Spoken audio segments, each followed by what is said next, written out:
Banyak cara untuk memanfaatkan sampah atau barang-barang bekas menjadi bernilai dan tentunya menguntungkan.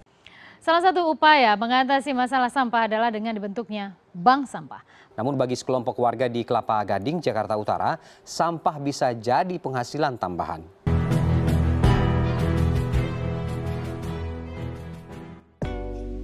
Assalamualaikum Sobat Lingkungan semuanya, balik lagi sama aku Krista, host kesayangan kalian. Dan tentunya kali ini aku nggak akan sendirian karena aku mengundang salah satu narasumber dari organisasi yang bergerak di bidang lingkungan di Kota Pontianak, yaitu Bank Sampah Maju Bahagia. Nah, sebelumnya aku akan nanya nih sama kalian teman-teman di rumah. Kalian pasti pernah menghasilkan sampah dan tentunya sampah itu kalian nih bingung mau menyalurkannya itu kemana, apakah langsung dibuang atau kalian nih tahu ini bisa kita jual dan menghasilkan uang tapi nggak tahu itu mau jualnya itu kemana. Dan juga kalau kalian misalnya pengen mendaur ulang tapi tuh kalian nggak tahu cara untuk mendaur ulangnya, dan kalian bisa banget nih menghubungi Bank Sampah Maju Bahagia yang ada di Kota Pontianak. Nah, saat ini aku bersama Pak Samfidia selaku perwakilan dari Bank Sampah Maju Bahagia yang ada di Kota Pontianak, dan kepada Pak Samfidia saya persilahkan untuk memperkenalkan dirinya secara singkat. Waktu dan tempat saya persilahkan. Terima kasih. Pertama mungkin saya ucapkan terima kasih atas undangannya ya untuk menyampaikan di podcast ini. Kenalkan, nama saya Samfidia, kebetulan juga sebagai penggiat bank sampah di Kota Pontianak dan Kuburaya ya, di sini. Dan ya itulah aktivitas sehari-hari. Saya juga termasuk ASN di Kabupaten Kuburaya, jadi di Dinas Kesehatan. Ini itu aja dulu Mbak. Nah, setelah mendengar perkenalan singkat dari Pak Samfidia, kalian pastinya kepo nih, penasaran gimana sih Bank Sampah Maju Bahagia ini beroperasi dan gimana sistem di dalamnya itu. Maka saksikan dan pantauin terus kita di podcast dengan judul Bank Sampah Bersama Inovasi dan Tantangannya. Nah, balik lagi nih sama aku, Krista, host kesayangan kalian, dan aku udah merangkum beberapa pertanyaan dari teman-teman di rumah yang tentunya akan aku sampaikan ke Pak Samfidia selaku narasumber kita pada pagi hari ini. Dan soal pertama nih yang paling banyak nih Pak ditanyain, yaitu kapan sih bank sampah ini terbentuk dan siapa sih pengelola bank sampah untuk saat ini? Jadi Bank Sampah Maju Bahagia ini mulai dirintis itu pada tahun 2019, itu di sekitaran bulan Februari. Tapi setelah itu awal-awal pembentukan di Februari. Jadi setelah itu kan Februari kan Ramadan ya. Pada saat itu Ramadan, kemudian Idul Fitri. Secara awal-awalnya kita rapat-rapat dulu, rapat-rapat pembentukan, nyamakan persepsi, tujuannya kita samakan. Kemudian nanti setelah itu kita vakum nih karena tadi Idul Fitri kita lewatin. Nah, setelah itu baru kita mulai bergerak lagi. Jadi Bank Sampah Maju Bahagia itu di tahun 2019, efektifnya mungkin di Mei. Efektifnya di Mei 2019. Kemudian pengurusnya itu kita sama-sama di kader kesehatan, terutama di kader posyandu pada saat itu gitu. Nah, sekarang kita nyebar juga, ada berapa pengurus inti, jadi ada berapa orang kita sekretariat di Sungai Dalam. Lanjut nih Pak, untuk bank sampah sendiri nih jenis sampah apa aja yang diterima dari masyarakat sekitar? Nah, jadi bank sampah itu sebenarnya sebelum ke situ ya Mbak, kita coba untuk apa sih bank sampah itu ya. Nah, bank sampah itu adalah wadah, di mana wadah itu digunakan untuk proses tempat bersosialisasi, kemudian melakukan edukasi, kemudian tempat untuk menyetorkan sampah tadi. Nah, kaitan dengan jenis sampah apa saja yang tadi yang disetorkan di bank sampah ini, kita kelompokkan menjadi beberapa bagian. Jadi sampah, terutama sampah anorganik ya, anorganik. Jadi anorganik itu ada sampah jenis kertas yang kita lakukan di sini, kemudian sampah plastik. Nah, plastiknya juga kita pilah ya. Ada jenisnya plastik yang emberan lunak sama emberan keras. Kemudian si sampah B3 itu kita terima aki, ya, aki kendaraan. Kemudian sampah minyak jelantah, loh ya, minyak jelantah ya, Mbak? Jelantah. Kemudian baterai, kemudian barang-barang elektronik kayak lampu itu masuk di situ B3. Kemudian sampah logam itu kayak aluminium, biasanya botol-botol air soda ya, minuman soda ya, kemudian seng, kemudian kita ada tembaga, ada besi ya, kemudian itu jenis logam. Kemudian jenis selanjutnya adalah jenis kaca, jadi ada botol kecap ya, biasanya botol kecap, botol bir, kemudian cuka itu kita terima. Jadi ini plastik kresek juga sebenarnya kita ambil, karung. Kalau botol skincare itu kan kebanyakan dari ya itu nanti kaca ya Pak? Kaca. Iya, ada beberapa dari botol skincare kan kaca tuh. Kaca. Nah itu masuk juga atau? Tergantung. Jadi kaca itu kita lihat dulu kalau dia ada dua warna. Jadi yang merah apa yang putih. Jadi kalau coklat itu masuk di kategori merah. Jadi kalau yang putih kita masukkan ke kaca putih. Jadi dua pemilahan. Untuk jenis sampahnya tadi kan udah Bapak sebutin dan tentunya pasti ada pengolahan nih di bank sampah. Nah itu teknologi apa aja yang digunakan di bank sampah untuk mengolah sampah tersebut? Nah sampah itu kita biasanya daur ulang. Jadi sampah kayak botol botol plastik, kemudian botol sampo itu ya, itu kadang-kadang dijadikan kerajinan daur ulang. Kalau teknologi yang maju sih belum kita pakai, paling kita store ke pengepul, kemudian di tingkatan pengepul pelapak itu mereka lakukan verifikasi, kemudian dicuci bersih mungkin sama mereka, kemudian nanti dikeringkan, kemudian masuk dicacah, dipres dan dicacah oleh mereka sesuai dengan jenisnya. Karena bank sampah ini kan termasuk tempat daur ulang ya Pak ya. Nah itu apa aja yang pernah dihasilkan sama bank sampah nih dari sampah-sampah yang telah diterima? Jadi kita di sini pernah buat paving block ya, kerajinan daur ulang, kemudian paling kita buat ecobrick lah palingnya. Ecobrick selalu itu kita buat produk ada di SD itu arang briket. Ya, sama ini sih Pak, kebanyakan nih pada nanya untuk organisasi bank sampah ini nih ada nggak sih kendalanya untuk saat ini?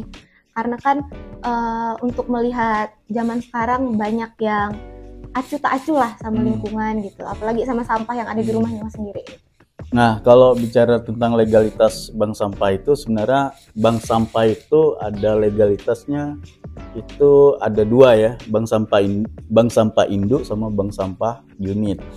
Nah, bank sampah induk biasanya di tingkat kabupaten dan kecamatan, dan di desa-desa itu disebut dengan bank sampah unit. Dan syarat untuk mendirikan bank sampah itu harus punya SK, minimal SK kepala desa atau kelurahan. Jadi setelah itu atau bentuk badan hukum lainnya, bisa bentuknya koperasi, bisa bentuknya CP, PT, yayasan, itu bentuk-bentuknya. Nah, kemudian kalau organisasinya sebenarnya tidak ada yang baku. Paling struktur biasanya ada ketua, sekretaris, bendara, anggota. Yang penting itu ada nasabah. Iya. Nah, itu Mbak. Kemudian nih Pak, peran bank sampah sendiri ini gimana sih ke masyarakat? Karena tadi kan kendalanya kayaknya kurang ada kendala gitu. Kalau misalnya perannya bank sampah ke masyarakat sekitar, terkhusus di daerah Parit Haji Muhsin ini apa Pak? Nah, kendalanya sebenarnya bukan tidak ada kendala, banyak kendala sebenarnya kan. Kendalanya pertama di sarana. Sarana tuh kita perlu armada ya. Armada tuh misalkan kendaraan untuk angkut sampahnya. Kemudian kendala keduanya adalah waktu dan SDM yang ada nih, kawan-kawan bank sampah itu kan waktunya juga dibagi-bagi sama mereka. Jadi tinggal kesepakatan nanti. Kemudian yang terberat adalah melakukan edukasi kepada masyarakatnya. Nah, kalau bank sampah itu kan sebenarnya konsepnya sederhana, hanya mengajak menabung ya. Jadi prinsipnya kita ajak masyarakat itu untuk menabung sampah. Kedua, bisa dengan prinsip barter. Jadi dengan hasil tabungan sampahnya dia bisa barter sembako misalkan, kemudian sedekah sampah silakan. Jadi itu prinsipnya. Nah, untuk Bapak sendiri sebagai perwakilan dari Bank Sampah Maju Bahagia ini, ada nggak sih Pak inovasi terbaru atau keinginan untuk Bank Sampah sendiri di tahun-tahun yang akan mendatang? Kita pengen ke depan semakin banyak nasabah yang ikut bergabung, kemudian artinya semakin banyak nasabah yang bergabung berarti bahan baku, jadi sampah itu bukan sampah lagi di kami, tapi telah kami sebut sebagai bahan baku. Nah, bahan baku itu semakin banyak sehingga mau inovasinya mungkin selama ini hanya sekedar pembuktian bahwa sampah plastik itu bisa kita buat jadi paving block, kemudian bisa kita olah jadi eco brick, kemudian kita olah jadi arang tadi ya, arang. Kemudian itu kalau skalanya udah besar berarti kan bisa siap untuk skala massal ya, lebih banyak. Kemudian tantangan selanjutnya adalah permodalan dan pemasaran. Nah, kemudian kalau sampah organiknya untuk sementara kita paling buat diolah menjadi pupuk organik, kompos, kemudian jadi ekoenzim untuk sementara ya. Tapi kalau lanjut mungkin manggot kita ini cuman ada nanti space-nya. Kembali lagi ke edukasi masalahnya. Dan juga terkait edukasi Pak, Bapak ada nggak nih kata-kata untuk teman-teman yang ada yang saat ini menonton, gimana sih mengajak mereka untuk bisa cinta sama lingkungan, terutama untuk terkhusus masalah sampah, karena di Indonesia sendiri kan sekarang lagi gencarnya nih masalah sampah, lagi banyak nih sampah-sampah di sekitar-sekitar. Nah, jadi edukasinya pesannya gini, pilah sampah dari rumah tadi kan jenisnya, contohnya karena sumber sampah itu yang terbanyak di Indonesia adalah di rumah tangga kan Mbak. Iya. Nah, di rumah tangga berarti kan sampahnya di rumah tangga tuh adanya, misalkan di ruang tamu biasanya tersedia air mineral ya, air mineral, botol-botol plastik, gelas-gelas plastik gitu ya. Kemudian kan jadi sampah tuh. Nah, kalau itu dikelompokkan, dipilah sesuai, ini gelasan plastik, ini botol plastik, ada tempat-tempat khusus ya.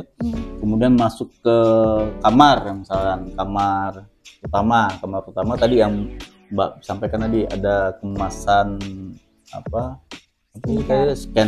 skincare, kemudian ada botol-botol parfum misalkan gitu ya.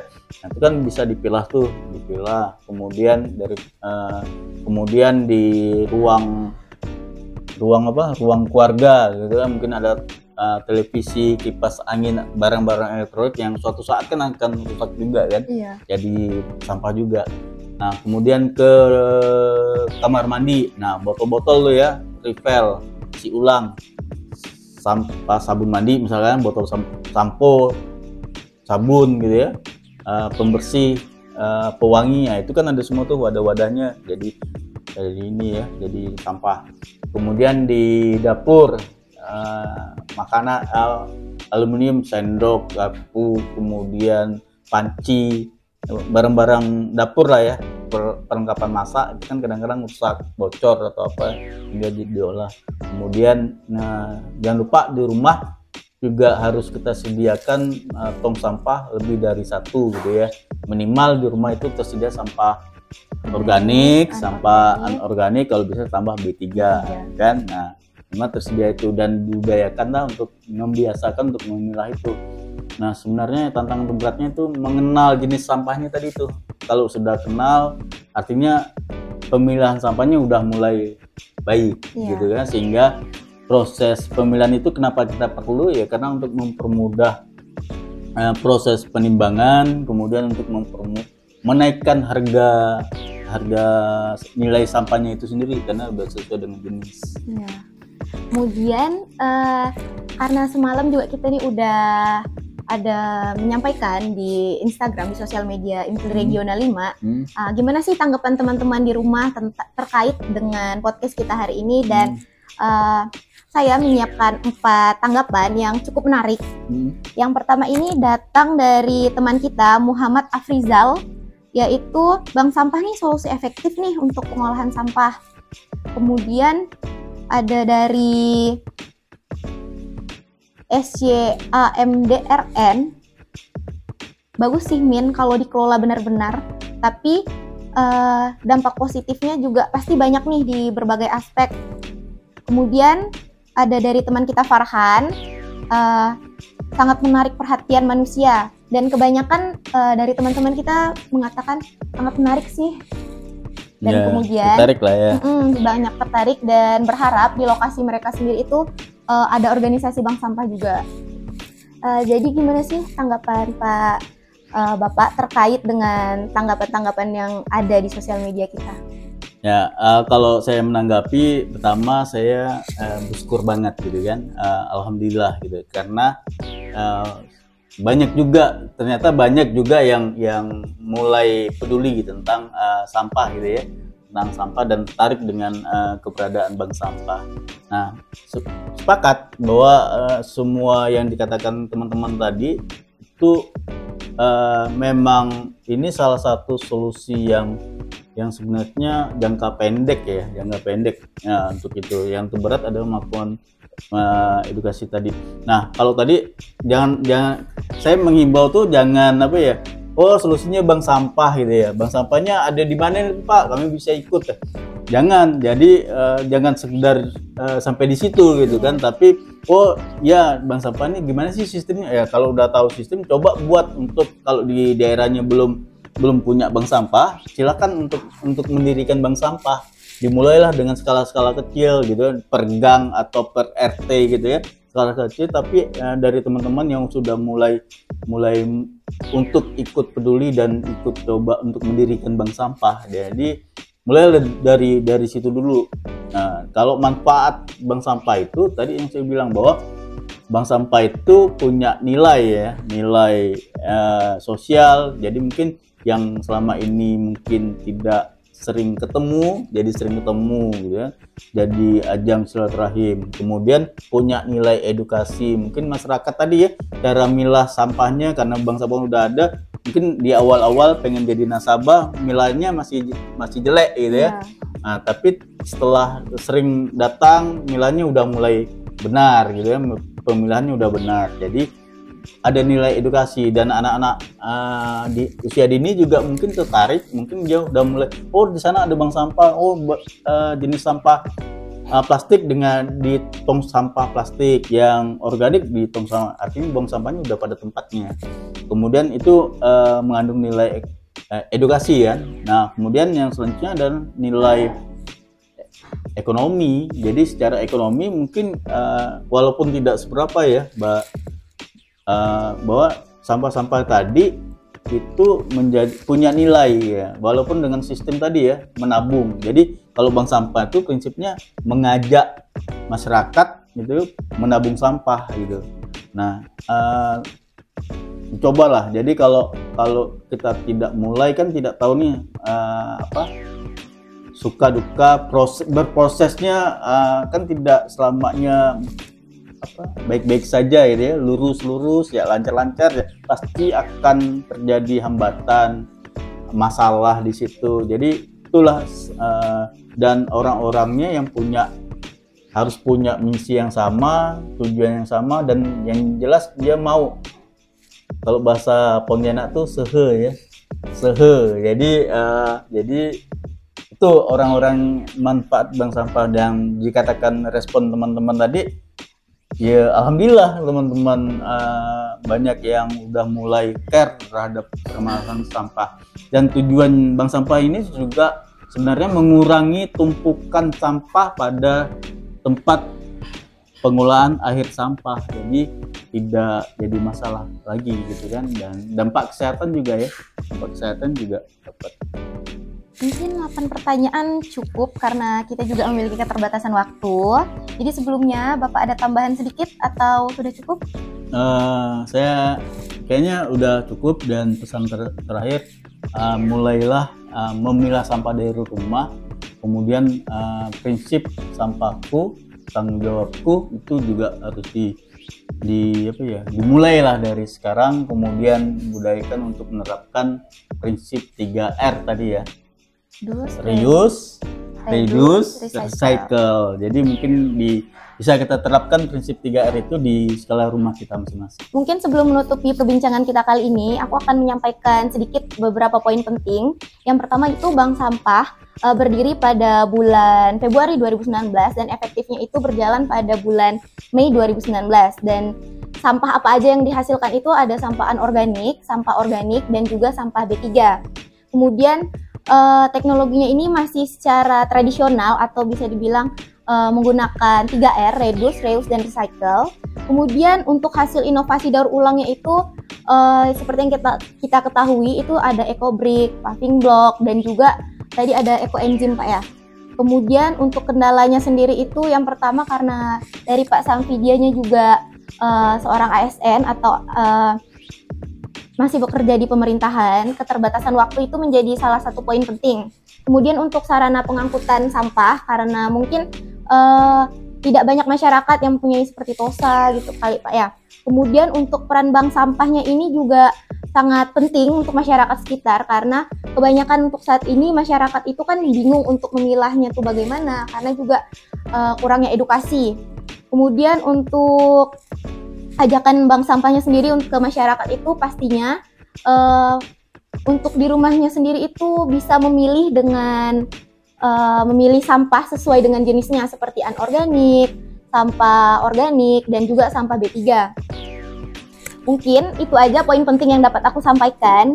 Bagi kalian teman-teman lingkungan dan sobat-sobat lingkungan di luar sana yang ingin menyampaikan kritik dan saran, bisa banget nih di Instagram dan juga Twitter IMTLI Regional 5, dan juga aku berterima kasih banyak kepada Pak Samfidia selaku narasumber kita pada pagi hari ini dari Bank Sampah Maju Bahagia, dan kepada teman-teman yang ikut serta pada kegiatan hari ini, terima kasih banyak, dan semoga kalian menyukai podcast kita pada hari ini, dan jangan lupa follow Instagram dan Twitter kita. Wassalamualaikum warahmatullahi wabarakatuh.